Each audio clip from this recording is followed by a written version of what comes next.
The fat controller sat in his office and listened.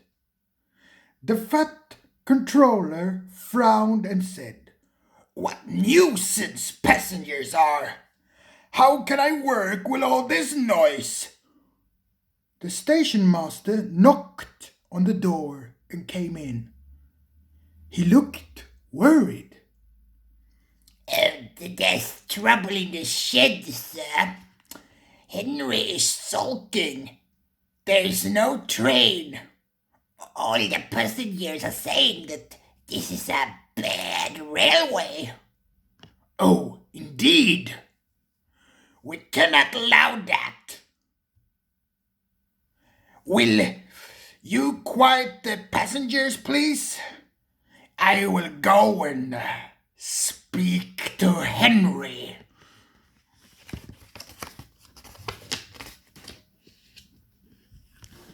He found Henry, Gordon, and James looking sulky. "Come along, Henry," he said. "It's time for your train to be ready." "Oh, Henry is not going," said Gordon rudely. "We won't shunt like common tank engines. We are important tender engines. You fetch our coaches, and we will pull them. Tender engines, don't shunt." And the three engines let off steam in a cheeky way. "Oh, indeed," said the fat controller severely. "We'll see about that. Engines on my railway do as they're told."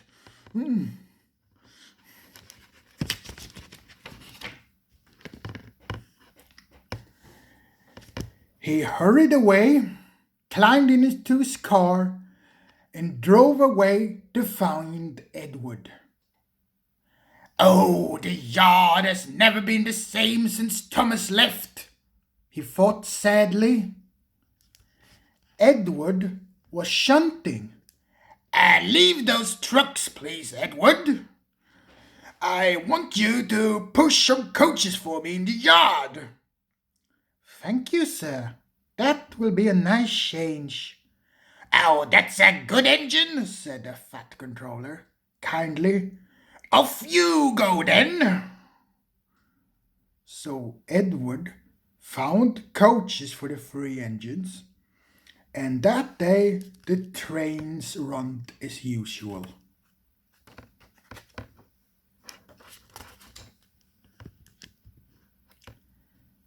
But when the fat controller came the next morning, Edward looked very unhappy. Gordon came clanking past, hissing rudely. "Bless me," said the fat controller. "What noise?" "They are all hissing at me, sir," answered Edward sadly. "They say that tender engines don't shunt. And last night they said I have black wheels. But I haven't, sir."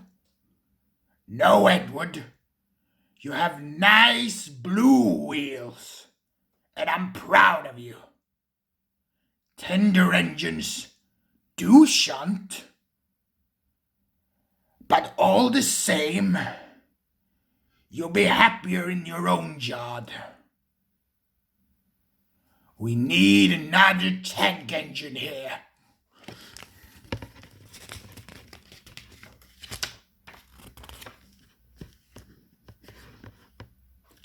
He went to an engine workshop, and they showed him all sorts of tank engines. There were Big ones, little ones, some looked happy and some sad, and some looked anxiously, hoping he would choose them. At last, he saw a smart little green tank engine with 4 wheels. That's the one, He thought. If I choose you, will you work hard? Yes, sir. That's a good engine. I'll call you Percy. Thank you, sir. Yes, sir, Said Percy happily.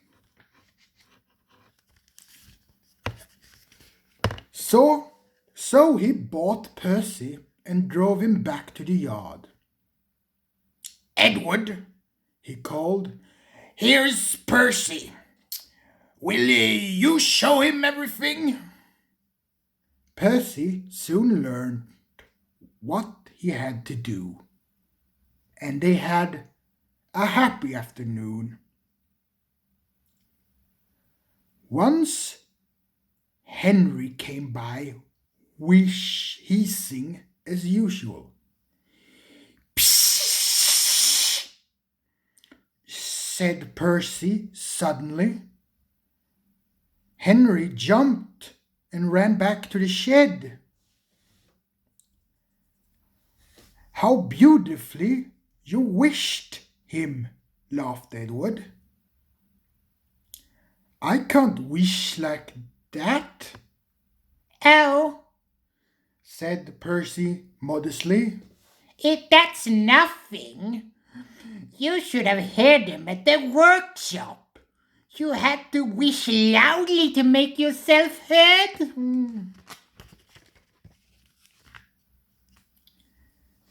Next morning, Thomas arrived. The Fat Controller sent for me. I expect he wants help, he said importantly to Edward. Shh, he's coming. Well done, Thomas. You've been quick. Listen, Henry, Gordon, and James are sulking. They won't shunt like common tank engines, so I have shut them up. And I want both of you to run the main line. Oh, common tank engines indeed, snorted Thomas. We'll show them. And Percy here will help too, said the Fat Controller. Oh, sir. Yes, sir. Please, sir, said Percy excitedly. Edward and Thomas worked the main line.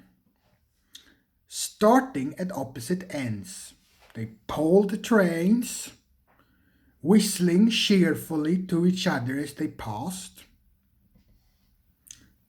Percy sometimes puffs along the branch line. Thomas was anxious, but both driver and guard promised to take care of Annie and Clarabelle.